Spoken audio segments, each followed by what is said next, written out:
दोस्तों आप सब देख रहे हैं हमारा यूट्यूब चैनल सिविल नेक्सस। तो आज हम अपनी इस वीडियो में जेकेएसएसबी जेई सिविल 2015 के पेपर को डिस्कस करेंगे। तो हम उसमें से डिस्कस करेंगे सोम और स्ट्रक्चरल एनालिसिस वाली सेक्शन को, यानी कि जितने भी क्वेश्चन सोम और स्ट्रक्चरल एनालिसिस में 2015 के जेई पेपर में पूछे गए थे जेकेएसएसबी वाले में, वो हम सभी इस वीडियो में डिस्कस करेंगे। तो आप हमें कमेंट करके ये बताएंगे कि आपको इन क्वेश्चंस में से कितने क्वेश्चंस पहले से ही आते थे। तो जो सबसे पहला क्वेश्चन पूछा गया था वो था, if the intensity of load varies linearly the bending moment will vary. Option A is linearly, option B is parabolically, option C is hyperbolically and the option D is cubically. तो दोस्तों जब भी कभी हमारे पास पॉइंट लोड होगा तो जो हमारे पास बेंडिंग मोमेंट डायग्राम बनेगी वो बनेगी ट्राइंगुलर, और जब भी कभी हमारे पास यूडीएल होगा यानी कि यूनिफॉर्मली डिस्ट्रीब्यूटेड लोड होगा तो बेंडिंग मोमेंट की डायग्राम बनेगी पैराबोलिकली, और जब भी कभी हमारे पास लीनियरली वेरिंग लोड होगा यानी कि या फिर ट्राइंगुलर लोड होगा तो बेंडिंग मोमेंट की डायग्राम बनेगी क्यूबिक पैराबोला। तो हमारे पास यहाँ पर ऑप्शन में पूछा गया है लीनियरली, तो जब भी कभी लीनियरली वेरिंग लोड होगा तो बेंडिंग मोमेंट की डायग्राम हमेशा बनेगी क्यूबिक पैराबोला। ये आपको तीनों याद रख लेने हैं, ये बिल्कुल बेसिक है जो कि पूछे जा सकते हैं। पॉइंट लोड के लिए ट्रायंगुलर डायग्राम, यूडीएल के लिए पैराबोलिक डायग्राम और ट्रायंगुलर के लिए क्यूबिक पैराबोला। तो इस क्वेश्चन के हिसाब से जो ऑप्शन डी था वो बिल्कुल करेक्ट है, therefore option D is correct. And the next question is, if E I is the flexural rigidity, यानी कि जो ई आई है वो फ्लेक्सुरल रिजिडिटी है कॉलम की, then width of analogous column. तो हमें बताना है कि जो मेथड ऑफ कॉलम एनालॉगी में जो एनालॉगस कॉलम की विड्थ कितनी होती है या फिर थिकनेस। तो हमें याद रखना है कि जो कॉलम एनालॉगी मेथड में जो थिकनेस होती है या फिर जो विड्थ होती है वो हमेशा होगी 1/EI के बराबर। तो यहाँ पर हमें क्वेश्चन में जो फ्लेक्सुरल रिजिडिटी दी गई है वो EI दी गई है, तो इसीलिए जो ऑप्शन ए होगा वो बिल्कुल करेक्ट होगा। Thickness of column analogy is 1/फ्लेक्सुरल रिजिडिटी। तो इस क्वेश्चन में फ्लेक्सुरल रिजिडिटी खाली EI ही है, therefore option A is correct. And the next question is, moment due to a force in statics is found using. Option A is vector cross product, option B is vector subtraction, option C is vector addition and the option D is vector dot product. अब हमें पता होना चाहिए कि जो moment होती है किसी भी फोर्स की वजह से उसका फार्मूला क्या आता है, फोर्स इनटू परपेंडिकुलर डिस्टेंस। यही करते हैं ना मोमेंट का formula, moment is equal to force into perpendicular distance. तो हम यहाँ पर देख सकते हैं कि यहाँ पर क्रॉस प्रोडक्ट है, फोर्स भी एक वेक्टर क्वांटिटी है तो परपेंडिकुलर डिस्टेंस भी वेक्टर क्वांटिटी, तो इसीलिए जो वेक्टर क्रॉस प्रोडक्ट है ये बिल्कुल करेक्ट ऑप्शन है। Moment due to a force in statics is found using vector cross product. और जो नेक्स्ट क्वेश्चन है, what is the usage of Muller Breslau's principle. हमें मुल्लर्स ब्रेसलाउ प्रिंसिपल के usage बतानी है। तो option A is for drawing influence lines of statically determinate and indeterminate structures, option B is for drawing influence lines of statically determinate structures only, option C is for finding the slope and deflection of a beam and the option D is for drawing influence lines of statically indeterminate structures only। तो हमें याद रखना है कि जब भी कभी Muller Breslau's principal की बात आएगी तो हम इसको यूज़ करेंगे ILD में, और तो जो इसको हम यूज़ करेंगे ILD के लिए इसको हम यूज़ करेंगे for drawing influence lines for any force quantity, यानी कि किसी भी किस्म की फोर्स क्वांटिटी होगी, किसी भी किस्म की फोर्स के लिए हम मुल्लर ब्रेसलाउस प्रिंसिपल को ही यूज़ करेंगे, तो जिससे हम ILD ड्रा करेंगे। तो चाहे वो स्टैटिकली डिटर्मिनेट हो या फिर इनडिटर्मिनेट स्ट्रक्चर हो, हम सभी के लिए ही मुल्लर ब्रेसलाउ प्रिंसिपल को ही यूज़ करते हैं, therefore option A is correct. And the next question is, the members of a pin jointed truss are subjected to bending. Option A is the material of the truss is brittle, option B is the truss is of span less than 3 meter, option C is the loads are not applied at the joints, and the option D is the supports of the truss are hinged. तो दोस्तों अब हमें बताना है कि pin jointed truss में bending कब आएगी। तो जब भी हम कभी ट्रस एनालिसिस करते हैं तो सबसे पहले हम बोलते हैं कि जो हमारे एजम्पशंस होते हैं उसमें हम एजम्पशन मानते हैं कि जो लोड होगा वो हमेशा ही जॉइंट पे लगेगा। जब भी कभी लोड जॉइंट पे लगेगा तो उस केस में ट्रस में बेंडिंग स्ट्रेसेस ज़ीरो आएंगे, लेकिन जो एक्सियल स्ट्रेस होंगे वो एक्ट करेंगे। तो अब इस केस में हमें बताना है कि बेंडिंग कब होगी। तो बेंडिंग किसी भी ट्रस में तभी ही होगी जब लोड जो है वो डायरेक्टली जॉइंट्स पे नहीं लग रही, जॉइंट्स के अलावा कहीं इधर उधर लग रहे हैं, तभी जाके ट्रसेस में बेंडिंग शुरू होगी। तो इसीलिए जो ऑप्शन सी है the loads are not applied at the joints बिल्कुल करेक्ट है। ऐसे जो हम ट्रस एनालिसिस करते हैं उसमें हम अजम्पशन मानते हैं कि ट्रसेस में कोई भी बेंडिंग स्ट्रेसेस नहीं आएंगे, लेकिन उसके लिए हम एक अजम्पशन ये भी मानते हैं कि जो सभी लोड्स हैं वो कहाँ पे एक्ट कर रहे हैं, जॉइंट पे। लेकिन हमें क्वेश्चन में पूछा गया है कि पिन जॉइंटेड ट्रस में बेंडिंग कब होगी। तो पिन जॉइंटेड ट्रस में बेंडिंग तभी होगी when load acts other than joints. तो option C is correct. And the next question is which of the following represents the area under stress strain diagram? Option A is the ability of the material to resist against deformation. Option B is hardness of the material. Option C is elongation property. And the option D is energy absorbed before failure. अब पहले हम stress strain diagram draw कर लेते हैं। कुछ इस तरीके से स्ट्रेस स्ट्रेन डायग्राम होगी।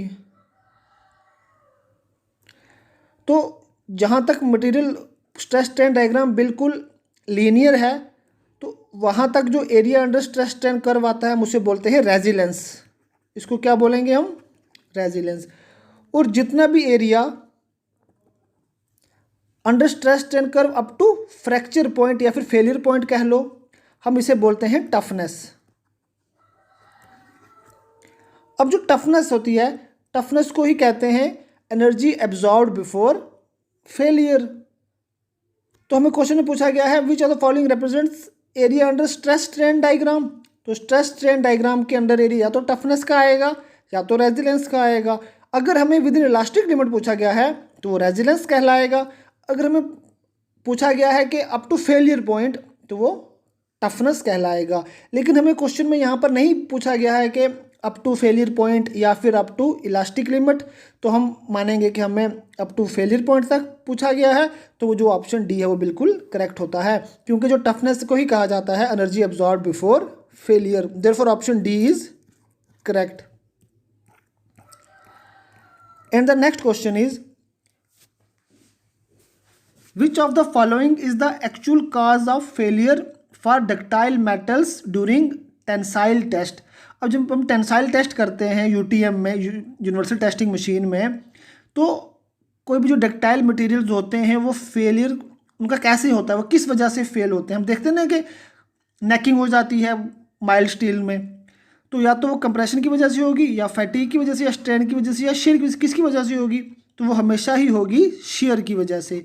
क्योंकि जो भी कभी डक्टाइल मटेरियल होगा, जब भी कभी उसका टेंसाइल टेस्ट करेंगे, जब वो फेल होगा तो वो सिर्फ और सिर्फ शेयर की वजह से होगा। Therefore option D is correct.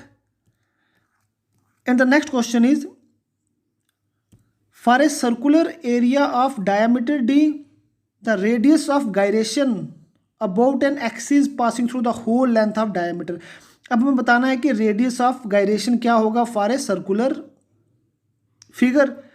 तो सबसे पहले हमें फार्मूला याद है कि I is equal to A R square, where I is moment of inertia and A is area and R is the radius of gyration. तो हम यहाँ से देख सकते हैं कि जो आर स्क्वायर किसके बराबर है, I अपॉन A।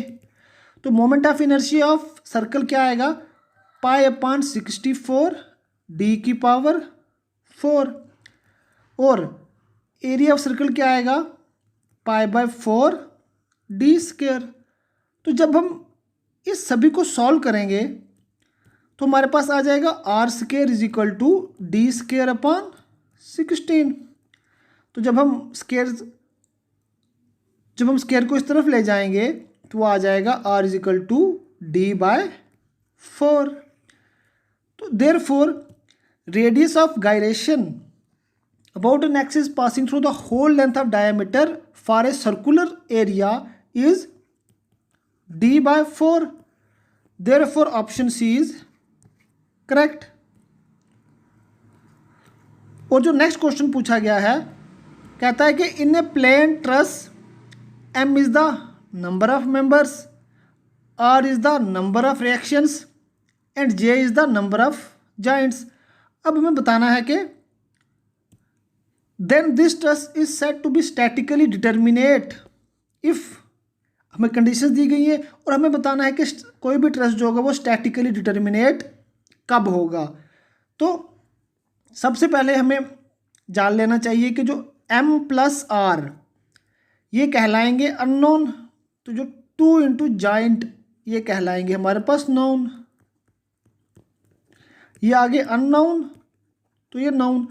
तो जब भी कभी number of unknowns is equal to number of knowns होगा, यानी कि जब भी कभी m plus r is equal to 2j होगा हमारे पास किसी भी ट्रस में, तो उसे कहेंगे हम परफेक्ट ट्रस, ठीक है ना।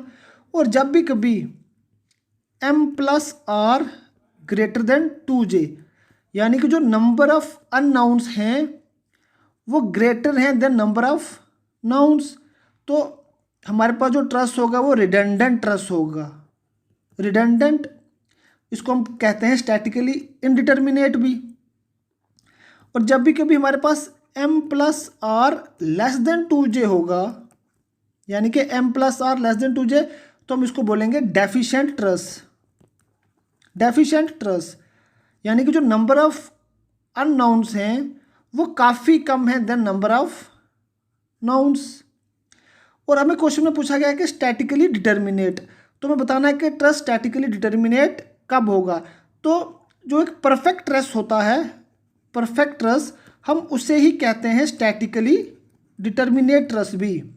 तो परफेक्ट ट्रस की क्या कंडीशन थी, m plus r is equal to 2j, यानी कि in case of a statically determinate truss और perfect truss number of unknowns is equal to number of knowns. therefore option D is correct। and the next question is a cantilever span उसकी length है L, has a moment M acting at the free end. अब हमारे पास कोई भी एक cantilever beam है जिसका Spain है L और उसको मोमेंट लग रही है M at free end. The shear force at the free end, अब हमें शेयर फोर्स बतानी है फ्री एंड पे, क्या शेयर फोर्स होगी, विल बी। अब हमें पता है कि जब भी कभी एक कैंटिलीवर बीम होता है तो उसके फ्री एंड पे जब मोमेंट लगेगी तो शेयर फोर्स क्या होगी, 0। Therefore option D is correct. And the next question is a simply supported beam, एक हमारे पास सिंपली सपोर्टेड बीम है A B of span L carries a uniformly distributed load of W per unit length, और इसके ऊपर क्या है, पूरा का पूरा UDL एक्ट कर रहा है W per unit length. The constant flexural rigidity EI, find the slope at the support A। अब हमें स्लोप बताना है सपोर्ट A पे। तो सिंपली सपोर्टेड बीम के केस में A और B पे दोनों पे स्लोप जो होगा वो बिल्कुल सेम ही होगा, तो किसके बराबर होगा, theta A is equal to theta B is equal to WL³/24 EI। और जब भी कभी हमें पूछा जाए deflection, maximum deflection in case of simply supported beam carrying UDL, तो किसके बराबर आएगा, 5/384 WL⁴/EI। तो प्लीज़ आप ये चीज़ें नोट कर लीजिए क्योंकि ये बहुत ज़्यादा इंपॉर्टेंट बन जाती हैं। इस बार उन्होंने, पिछली बार उन्होंने UDL का पूछा था, हो सकता है इस बार पॉइंट लोड का पूछ लें। Therefore option B WL³ EI is correct. और जो नेक्स्ट क्वेश्चन था, which of the following material is the most malleable. अब हमें बताना है कि सबसे ज़्यादा मैलिएबल मटेरियल कौन सा होता है। तो हमें मैलिएबल भी जानना चाहिए कि मैलिएबल क्या होता है। मैलिएबल एक ऐसी प्रॉपर्टी होती है कि जिसमें हम मेटल्स को शीट में कन्वर्ट कर सकते हैं, कोई भी फोर्स लगाकर, या फिर हम हैमर से उसको मारेंगे, या फिर कोई भी प्रोसेस करके उसको हम शीट्स में कन्वर्ट करें। तो हमें बताना है इन 4 मेटल्स में से सबसे ज़्यादा मैलिएबल मेटल कौन सा है। तो वो होता है aluminium. Therefore option D is correct. And the next question is, for a simply supported girder the maximum bending moment due to train of wheel loads. तो जब भी कभी व्हील लोड्स होते हैं, जब भी कभी गडर के ऊपर व्हील्स चलेंगी, तो सबसे ज़्यादा बेंडिंग मोमेंट कहाँ आएगी। तो सबसे ज़्यादा बेंडिंग मोमेंट हमेशा ही लोड्स के नीचे आएगी, जहाँ पर लोड एक्ट कर रहे हैं उसी के नीचे। Therefore option B always occurs under a wheel load is correct. Therefore option B is correct. And the next question is, और जो अगला क्वेश्चन पूछा गया था JKSSB 2015 सिविल के पेपर में, वो था the centre of gravity for a hemisphere of radius और फ्रॉम इट्स बेस। अब हमें हेमिस्फेयर का बताना है, हेमिस्फेयर में क्या होगा। तो दोस्तों हमें याद कर लेना है कि हेमिस्फेयर के केस में जो सेंटर ऑफ ग्रेविटी होगा वो होगा 3/8R। और इसके अलावा कुछ इंपॉर्टेंट बन जाते हैं सर्कल वाले के। कभी पूछ लेंगे कि सर्कल का सेंटर ऑफ ग्रेविटी क्या है, या फिर सेमी सर्कल की सेंटर ऑफ ग्रेविटी क्या है। तो हमें याद रख लेना है वो भी क्या होगा, 4R/3π। बाकी रेक्टेंगल, स्क्वायर, बाकी तो सबको याद होते हैं। तो हेमिस्फेयर का 3/8R, उसके बाद सर्कल का 4R/3π। और जब भी कभी हमें पूछेंगे पैराबोला का, तो पैराबोला को भी याद कर लीजिए आप 3H/5, क्योंकि यही 3 इंपॉर्टेंट है जो वो पूछ सकते हैं। बाकी तो सबको पता होगा, ट्रायंगुलर का, रेक्टेंगल का, स्क्वायर का। तो हमें याद 3 करने हैं, या तो हेमिस्फेयर इंपॉर्टेंट बन जाता है, या तो सर्कुलर वाला इंपॉर्टेंट बन जाता है, या फिर पैराबोला वाला इंपॉर्टेंट बन जाता है। Therefore option C is correct. तो दोस्तों ये थे कुछ क्वेश्चंस जो कि JKSSB JEE सिविल 2015 के पेपर में पूछे गए थे।